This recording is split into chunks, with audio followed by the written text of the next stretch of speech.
大家好，还记得上一篇我有说我的车子的状况吗？一开始是你会觉得在加速的时候会突突突突会顿，它不定时会突突突，然后可能顿个2-3下，有时候顿很多下。然后一开始我是觉得好像是供油上面的问题，但是那时候状况还蛮轻微的。然后拖了一段时间以后，我就突然发现奇怪，怎么电瓶没电了？就是有时候晚上你骑车，你开大灯，你如果打方向灯，你仪表板的灯光会随着方向灯的亮，会一暗一灭，一暗一灭。然后隔没几天，电瓶就没有电了，然后发不动。然后我换上备用电瓶以后，骑一阵子还是一样骑车的时候会突突突突会顿，然后一样又是没电。所以那时候我就想说电系上面的问题，所以上一篇我有检查我的电瓶，我车子的回充的电压，然后比较确定的那时候比较确定就是应该是电系方面的问题。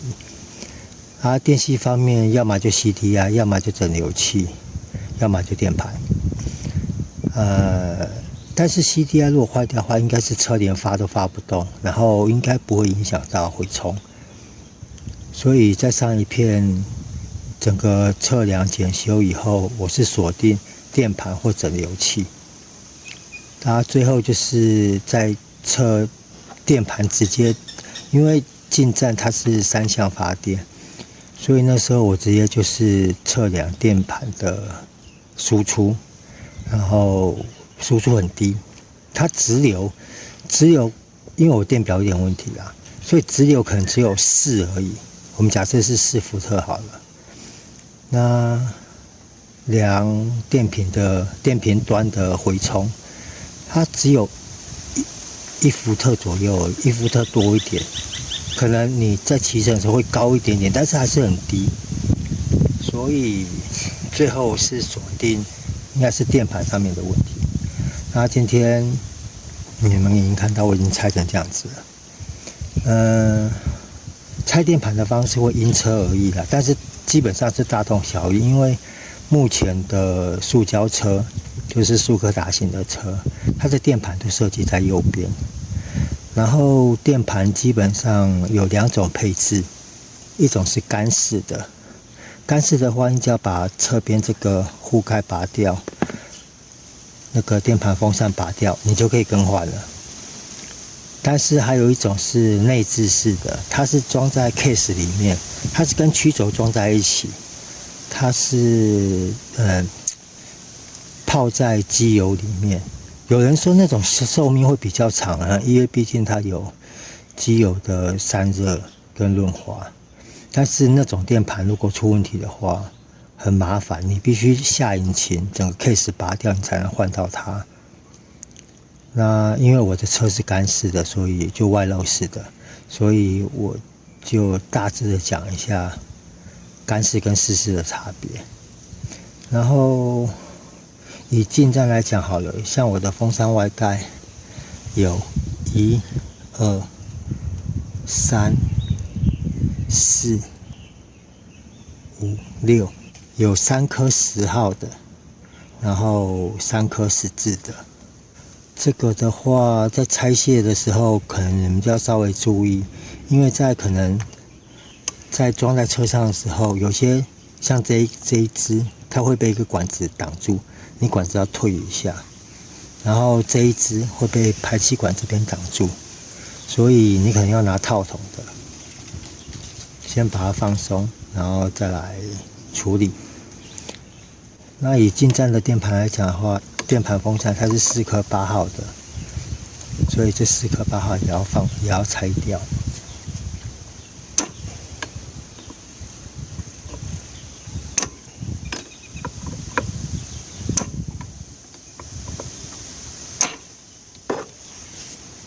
对了，然后我还要聊一下，就是可能很多人都会说电盘内人这种东西尽量买正常的。当然我也知道买正常的应该是最有保障，最不会出状况。但是我大概询问了一下电盘内人的价格啊，因为副厂很多牌子出，那比较有名的副厂，它一颗在1000上下，1000出头。那原厂的话，报价是将近2000多都有。网络上可能有比较低，也有比较低的价格啦。但是我是觉得，有的时候他可能这样讲，可能有点冒犯到一些商家啦。我只能说，如果可以的话，尽量找比较老牌子的零件供应商啦，就是材料行，应该比较不会有状况。然后我这次买的是副厂的，算是副厂里面的大牌。那既然大家对一些材料上有各自的见解的话，然后再加上我自己预算的关系，所以我选择副厂件。那顺便借这次机会，我帮各位测试一下副厂的耐用性。因为说实在话，拆电盘并不困难啦，麻烦的就是那支专用工具而已。因为一般人不太会去买这一支东西啦，除非你常拆，或者说你觉得价格不贵，买回来可能用一次就值得了，那就可以买。我跟朋友借了4组工具，也是专门在拆电盘的，只是他也不确定那是拆什么车的啦。然后顺便就跟各位沟通一下，如果你是跟朋友借工具的话，尽量爱惜工具，然后工具使用完后帮人家清干净，不要造成人家的困扰。因为说实在话，借工具这种东西就有点像借钱了，有借有还，再借不难，只是钱你再怎么脏它还是钱。但是工具的话，如果你把人家弄得整个都是油啊，很脏，人家观感会比较不好。所以要记得借完以后帮人家清理一下，做个好朋友，不要以后再借工具人家就有点不太愿意。然后像电盘风扇拆下来的时候，顺便清一下，因为这个会牵扯到它扰风，它在搅动风的那个风量，所以大概稍微的清一下。然后等一下电盘外盖拔下来的时候，这边也要稍微清一下。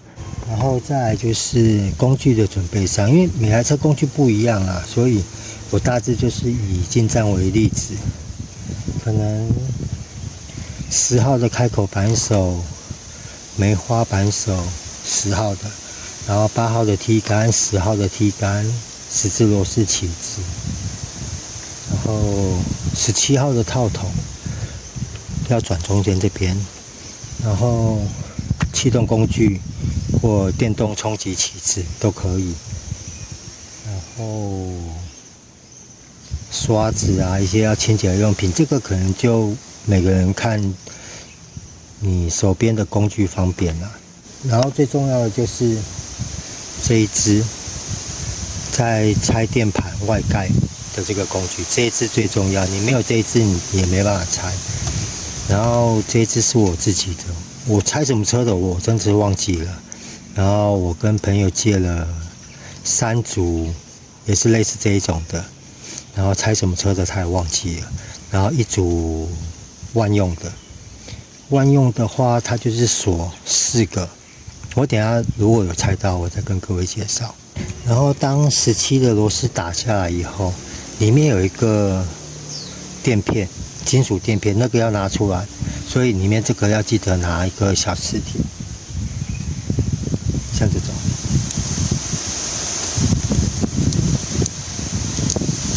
这样就吸出来了。如果你是大磁铁的话，塞不进去的话，你可能就拿把螺丝刀，你把它吸在螺丝刀上面，这样子也是吸得动。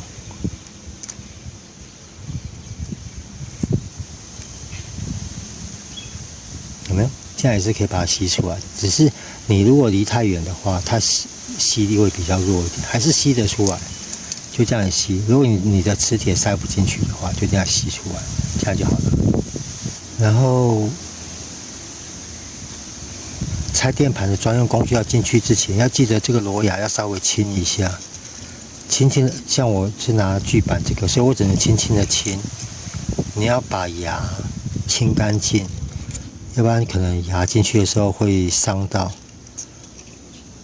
我记得我很久之前有在网络上听人家讲过说，他不知道怎么弄的，弄到这圈牙坏掉。然后我再拆啊，这圈牙如果坏掉，你只能用拆固定外面的把它逼出来，你也只能用那个方式啊，这样子又不用破坏电盘。好，我先清一下那个螺牙。然后像你要准备塞进去的时候，转进去的时候，真的牙你要清一下。我从刚刚说我要清牙，清到我已经清了20分钟，还没清干净。然后牙是稍微能够咬得住了，问题是它咬的圈数不够，我怕在拉的时候可能会把牙弄伤，所以我建议各位如果在拆的时候一定要注意这个牙，你一定要把牙清干净，尽量能够锁越进去越好，要不然有时候在拉的时候你可能会把这个牙如果拉了，因为这个东西说实话它不常拆啦，然后它这个风扇盖子又是外露式的，所以变成容易灰尘啊、水跑进去，会导致你的牙可能会生锈啊，或者说就直接卡死。像因为这个牙真的不好清，所以我现在我尽量先把外围，把它外圈这边。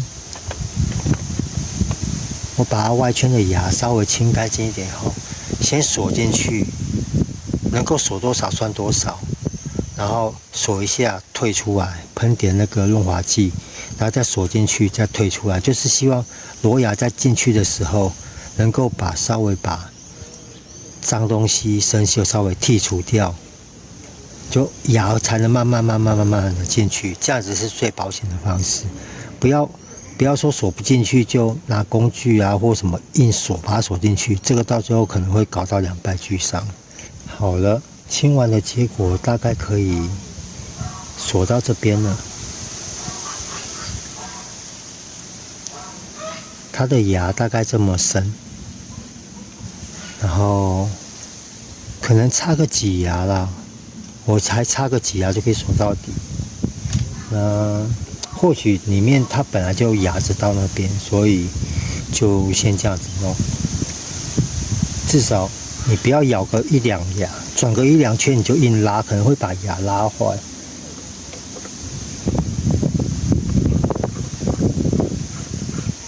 就锁一锁，退出来喷一下润滑剂、清洁剂也可以。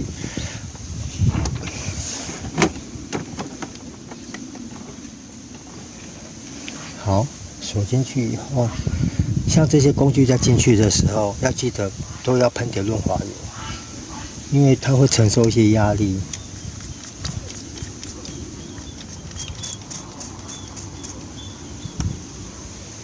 如果你不喷点油的话，到时候压力上去的时候，它可能会卡住啊，干嘛都有可能。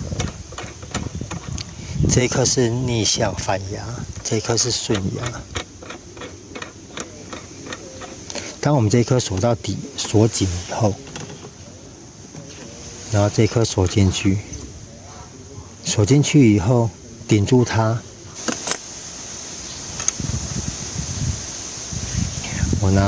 我拿这个工具打好了，要不然这个角度我不好用。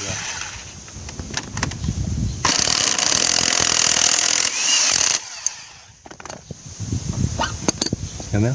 这样就出来了。然后这把工具的使命就完成了。拆下来一定需要用它，锁进去就不用了。然后我来看一下电盘发电盘内人到底是烧掉还是接触不良？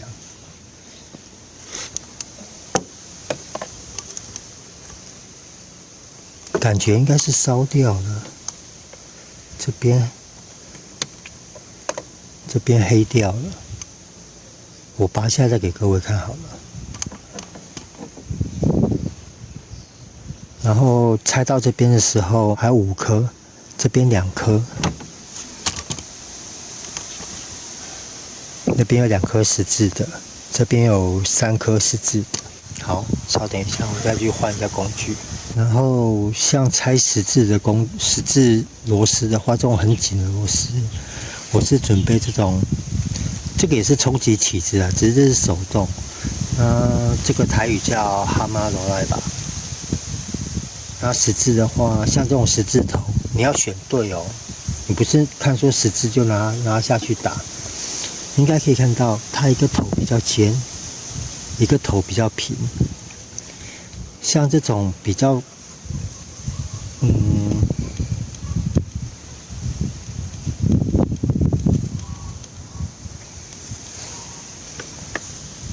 我先拿尖的示范给各位看。